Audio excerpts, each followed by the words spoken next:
इस पूरे हफ्ते शेयर बाजार में सीएस यानी क्लोजिंग ऑक्शन सेशन सुर्खियों में रहा। शेयर बाजार के आखिर 15 मिनट में भारी उथल पुथल चर्चा का विषय बना रहा।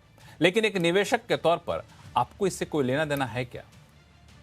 इस पे हम आपको चर्चा करके बताएंगे। और एक और बात, इस पूरे हफ्ते बाजार में ना तो जोश भरने वाली कोई बड़ी खबर आई और ना ही बाजार को निराश करने वाली कोई बड़ी खबर आई। शायद यही वजह रहा कि इस पूरे हफ्ते बाजार एक दायरे में घूमता रहा। लेकिन आखिर कब तक बाजार ऐसे ही एक दायरे में घूमता रहेगा, या फिर बाजार को किसी बड़े इवेंट से सहारा मिलने वाला है? बाजार कहीं उसका इंतजार तो नहीं कर रहा है? अगर हाँ, तो फिर ये क्या हो सकता है? एक बात और, जो समय समय पर कभी कभी किसी सेक्टर के लिए तो कभी किसी स्टॉक स्पेसिफिक के लिए चर्चा का विषय बनता रहा, वह है रिजल्ट, जिसमें IT sector, banking, auto sector भी शामिल है। इनमें से किस सेक्टर में आपको क्या करना है, ये भी हम चर्चा करेंगे। और एफआई के बिना तो चर्चा अधूरी रहेगी, क्योंकि इस कारोबारी साल के शुरू के 3 महीने भारी बिकवाली के बाद पिछले महीने काफ़ी कम हुई बिकवाली, और इस महीने अब तक थोड़ा पॉजिटिव में दिख रहे हैं। ये क्या इशारे कर रहे हैं? तो इन सारे मुद्दों पर बातचीत करेंगे आज आवाज अड्डा में। नमस्कार, मैं हूं लक्ष्मण राय और चर्चा में शामिल हो रहे हैं हमारे साथ विशेष मेहमान। जियोजित इन्वेस्टमेंट के senior vice president Gaurang Shah साहब हैं। आनंद राठी वेल्थ के ज्वाइंट सीईओ फिरोज अजीज साहब हैं। रॉकस्टार कैपिटल के मैनेजिंग पार्टनर अभिषेक अग्रवाल जी हैं और मार्केट एक्सपर्ट अनिल राय जी हैं। आप सही मेहमानों का बहुत बहुत स्वागत है। शुरुआत में फिरोज अजीज साहब आज आपसे करना चाहता हूं मैं। बाकी मुद्दे बातचीत करें जिनका मैंने जिक्र किया अभी शुरुआत में, लेकिन सब कोई सीएस की चर्चा कर रहा था, तो अब मुझे लगता है कि अब सेटल होता दिख रहा है, क्यों? यस, बिल्कुल लक्ष्मण जी, सेटल होता दिख रहा है। पहले दिन ऑफ कोर्स ऑक्शन में लोग पार्टिसिपेट, इतनी वॉल्यूम थी नहीं। ऑफ कोर्स 1200 करोड़ के शेयर ट्रेड हुए हैं एनएसई पे ऑक्शन मैकेनिज्म से, बट वो वॉल्यूम ऑफ कोर्स 3-4 दिन में थोड़ी सैंक्टिटी आई है। बट अच्छी बात ये है कि जैसे ईटीएफ वालों ने बहुत रेस किया था ये क्लोजिंग ऑक्शन सिस्टम, वीवॉप हमने अर्जों पहले लिया था, और इसका भी पेपर तो मेरे हिसाब से 3 साल पहले आया था, कैस का preliminary paper, so that got implemented. तो क्या वो सेटल हुआ? The answer is yes. इसके पीछे जो इंटेंट थी मार्केट की integrity in terms of closing price, काफी स्क्रीन पे अगर आप देखते हो तो काफी बार आपको स्पेशली फरवरी, मई, अगस्त और नवंबर, जहां एमएससीआई की रिव्यू होती है, लास्ट आधे घंटे में जो शेयर ट्रेड होते हैं उसमें काफी मैनिपुलेशन मैं कहूंगा दिखता था स्क्रीन पे। एक ही शेयर दूसरे ऊपर लेवल पे आप ज्यादा वॉल्यूम्स करते थे between the two dealers. That is one of the biggest concern ETF के पास था, तो आई थिंक वो एड्रेस हुआ है। 3-4 और कंसर्न थे, वो भी एड्रेस हुए हैं। आई थिंक सेटल होगा। But intent of the regulator, I have met derivative team of SEBI, बहुत शार्प है। हम इधर बैठ के हम हाँ। टिप्पणी करते हैं काफी बार, बट मैं मिला हूँ कैम्ब्रिज के आईआईटीज के डेरिवेटिव ट्रेडर्स से मिला हूँ। हमारे पास भी एक अच्छा बड़ा डेरिवेटिव डेस्क है, but there sharpness is hmm, just outstanding. Hmm, Not to please them, but I hmm, really hand on heart feel that they're very sharp and they see more data very than we nice. think. Gaurang Shah साहब, जो intent था वो establish होता दिख रहा है अब? धन्यवाद लक्ष्मण जी। पहले तो मंच पर आमंत्रित करने के लिए आप सभी महानुभाव को सादर प्रणाम और शुभ संध्या हमारी तरफ से। देखिए, जब कभी भी कुछ नया आता है ना लक्ष्मण जी, तो हम्म, उसकी ढांचे में ढलने के लिए समय लगता है। और हम्म, सीएस को लेकर के इस हफ्ते जो हुआ, निफ्टी में एडजस्टमेंट हुई, पहले एक्सपायरी थी, बाद में कल एनएससी में एडजस्टमेंट हुई, वहां पर भी एक्सपायरी थी। और अब धीरे-धीरे करके मेरे ख्याल से ये चिंता अगर किसी को होनी चाहिए, जैसे अभी अजीज भाई भी बता रहे थे, कारोबारी है ना, इनको थोड़ा समझने में समय लगता है। और ज्यादातर प्रतिशत अगर आप मुझे पूछे तो ये सब कारोबार जो करते हैं फ्यूचर्स, ऑप्शन, पुट, कॉल में, इनका अनुभव बहुत बहुत कम होता है। और हम्म, काफी लोग सिर्फ मार्जिन मनी को देख करके आकर्षित हो जाते हैं। अंडरलाइन समझ उनको है नहीं कि प्लेटफॉर्म क्या चीज है। तो ये हफ्ता इम्प्लीमेंटेशन वाला था मेरे ख्याल से अगले हफ्ते से। और ये इसलिए हुआ, मैं ये मानता हूं कि एक तो अनुशासन और पारदर्शिता, ये दोनों लाना बहुत जरूरी था। और ये सेबी इसीलिए बैठी है कि नियमों में बदलाव करे, अनुशासन लाए, पारदर्शिता लाए, ताकि सभी को बराबर का प्लेटफॉर्म मिले हम्म, भाग लेने के लिए। हम्म, ये बिल्कुल सेबी इसीलिए बैठी और इसीलिए कदम उठाया गया। और जैसा कि फिरोज अजीज साहब ने कहा कि ड्राफ्ट जारी किया गया था, और दुनिया के कई देशों में ये प्रावधान है, अब हमारे यहाँ लागू किया गया है। एक छोटे छोटे कमेंट अभिषेक जी और अनिल जी आपसे लूँ। अभिषेक अग्रवाल साहब, अगर मैं थोड़ा सा अलग हट के आपसे पूछूं कि ये आम निवेशक को इससे कोई लेना देना तो नहीं है ना? नहीं, मुझे लग रहा है लक्ष्मण जी ये एक शॉर्ट टर्म एडजस्टमेंट होगा, क्योंकि मार्केट के अंदर में आप देखिए तो हर तरह के पार्टिसिपेंट्स होते ही हैं एंड एफएनओ एक डेफिनेटली एक large side of the market है। एक्सपायरी के टाइम पे जो प्रॉब्लम हो रही थी ट्रेडर्स को प्राइस डिस्कवरी की, क्योंकि वॉल्यूम थोड़े अनइवन हो जाते थे, उसको फिक्स करने के लिए किया गया। मुझे लग रहा है ये बहुत ही हेल्दी स्टेप है, पॉजिटिव डायरेक्शनल स्टेप है। और उसके तहत क्योंकि ये माइक्रो स्ट्रक्चर जो मार्केट के अंदर में हमारे यहाँ पे अभी एडजस्टमेंट हो रही है, यही रीजन से हमने ये वॉलेटिलिटी कुछ इन दिनों में देखी।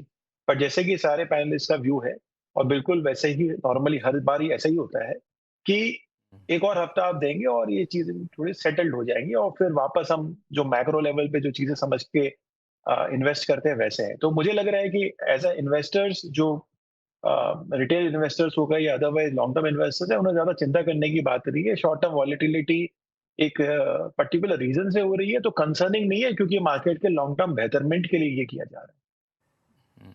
अनिल जी, ये देखिए, इसमें जो निवेशक हैं उनको बहुत इसमें लेना देना नहीं है, लेकिन जो रिटेल ट्रेडर्स हैं, स्पेशली जो एक्सपायरी के दिन ट्रेड करते हैं, उनको थोड़ा सतर्क रहने की आवश्यकता है।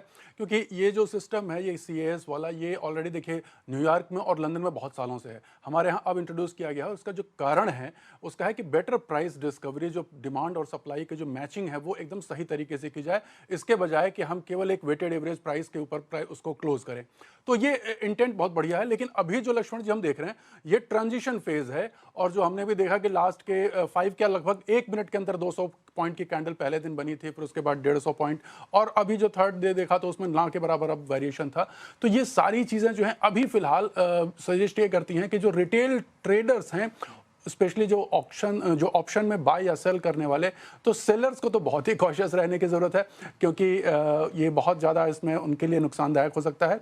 और ऑप्शन बायर्स ज़रूर इसमें मौके तलाशने की कोशिश कर रहे हैं। मैं 2-3 दिनों से देख रहा हूँ कि हर दिन क्लोजिंग के टाइम जो है कुछ लोग कोशिश करते हैं कि जो है वो दूर की कुछ कॉल उठा ले जाए और शायद हमें वो लास्ट जो एडजस्टमेंट या होता है उसका कुछ फायदा मिल जाए। लेकिन अभी पिछले 1-2 सेशन से चीज़ें अब धीरे धीरे नॉर्मलाइज होती चली जा रही हैं। चला जैसे समय बीतेगा नॉर्मलाइज होती जाएंगी। एक सवाल और मैं पूछ लूँ फिरोज अजीज साहब आपसे, फिर मैं चलूंगा दूसरे मुद्दे पे, कि आपको लगता है कि जब ये चीज़ें थोड़ी सेटल डाउन हो जाएंगी तो इसको इम्प्रूव करने के लिए कुछ और करने की जरूरत पड़ेगी सेबी को, कि नहीं ये अभी मीडियम टर्म लॉन्ग टर्म के लिए काफ़ी है?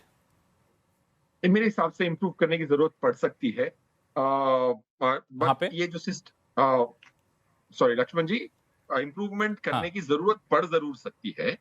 बट 1-2 चीजें ऑफ कोर्स एक्सपेरिमेंट हो रही है, ऑफ कोर्स बहुत रिसर्च किया होगा बिफोर इम्प्लीमेंटिंग दिस। पहला paper if I am not wrong end of 2024 में आया था। फिर पब्लिक ने हमने भी जो भी टिप्पणी देनी थी एज एन इंडस्ट्री दी थी। ऑफ कोर्स बहुत सारी कंट्रीज में है।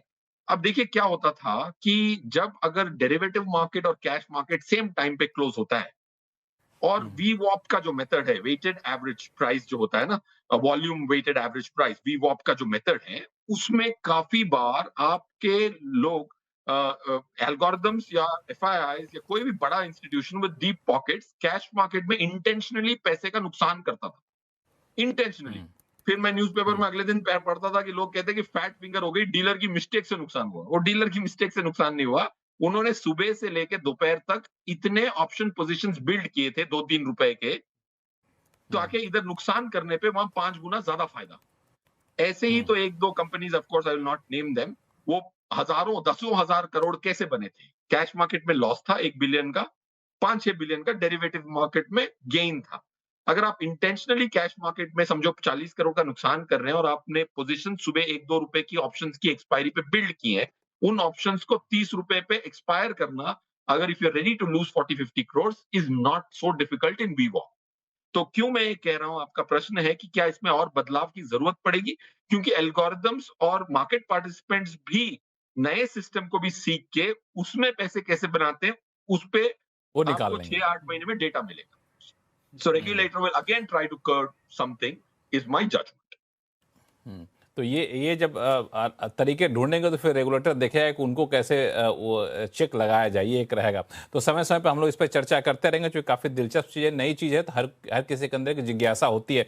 अब एक दूसरे मुद्दे पर चलें। फिरोज अजीज साहब, आप ही बता दीजिए, शुरू करूँ कि इस पूरे हफ्ते बाजार में आपने देखा होगा कि बहुत एक दायरे में बाजार रहा। इसके पीछे क्या वजह है? क्या कोई बड़ी खबर नहीं आई बाजार को ऊपर या नीचे करने वाली, इस वजह से ऐसा रहा, या फिर बाजार अब यहां से स्टेबल होकर आगे बढ़ना चाहता है? लक्ष्मण जी, ये तो फिर भी हमने वो एक लेवल ब्रेक किया।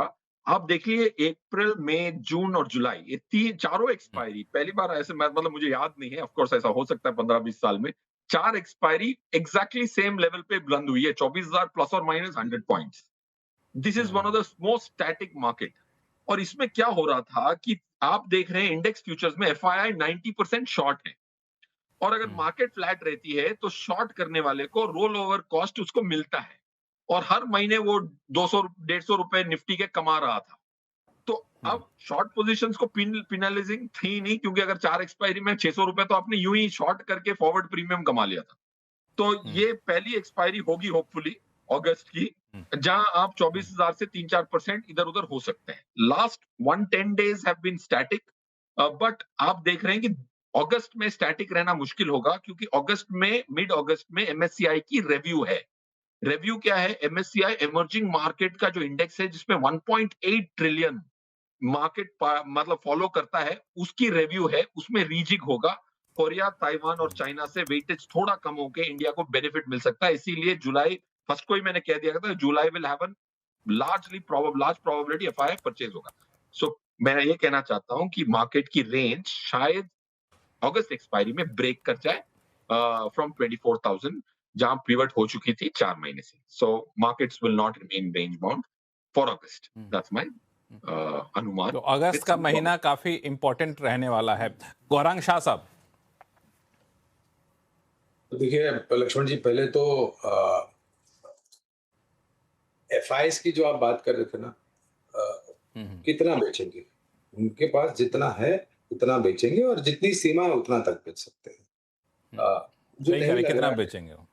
हाँ वही बताया अभी। हर कोई हर कोई ये सवाल पूछता है कि एफआई क्यों बेच रहा है, कितना बेच रहा है।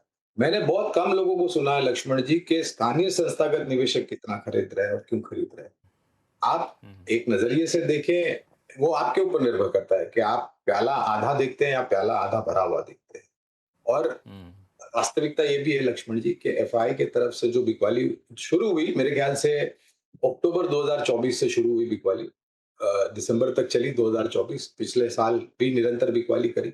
इस साल से शुरुआत करी, मेरे ख्याल से थोड़े हफ्तों पहले भी उनकी भारी बिकवाली हुई है।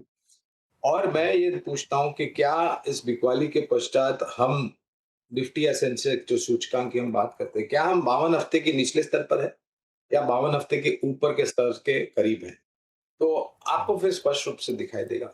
और एक अच्छी बात ये हुई है लक्ष्मण जी के, बिकवाली हुई है, लेकिन जो आम निवेशक है पिछले 3 या 4 सालों में, वो निवेशक बहुत समझदार बन गया है, और उसके पास जोखिम झेलने की क्षमता भी थोड़ी बहुत ऊपर की तरफ आ गई है। तो ठीक है, बेच रहे हैं, कभी आएंगे, अरे भाई उनको जब आना होगा तब आएंगे, उनकी सूझबूझ समझ उनकी बुद्धिमत्ता के हिसाब से वो आएंगे। और ये भी वास्तविकता है कि जब कभी भी वो लौट के आएंगे, जिस रूप में आएंगे और जिस मात्रा में आएंगे, फिर एक प्रश्न ये पूछेगा कि will lot of liquidity chase a few stocks? मूल्यांकन को लेकर के फिर एक प्रश्न खड़ा हो जाएगा। तो ठीक है, बिकवाली कर रहे हैं, कितना बेचेंगे? जितना है उतना बेचेंगे, और एक सीमा तक बेच सकते हो, उससे ज्यादा तो बेच नहीं सकते। तो फिर भी वो मुझे लग रहा है कि जो क्षमता हमारे यहाँ पर है स्थानीय संस्थागत निवेशकों की और आम निवेशकों की, वो मेरे ख्याल से एक अलग स्तर पर जाएगा। और एक बात छोटी सी और रख देता हूँ, हमारी पूरी जनसंख्या की जो मात्रा है, उसमें से एक बहुत ही छोटा सा प्रतिशत हिस्सा शेयर बाजार से जुड़ा हुआ है। धीरे धीरे करके पिछले 3 सालों में ये बढ़ता हुआ नजर आया है। आने वाले 3 या 5 सालों में ये आंकड़ा अगर थोड़ा बहुत और बढ़ जाता है, तो मेरे ख्याल से हमें किसी भी प्रकार की चिंता करने की आवश्यकता नहीं होगी। मैं ये नहीं कह रहा कि हमें विदेशी संस्थागत निवेशकों की जरूरत नहीं है, लेकिन कम महत्व हो जाएगा फिर उनका, ऐसा मेरा मानना है।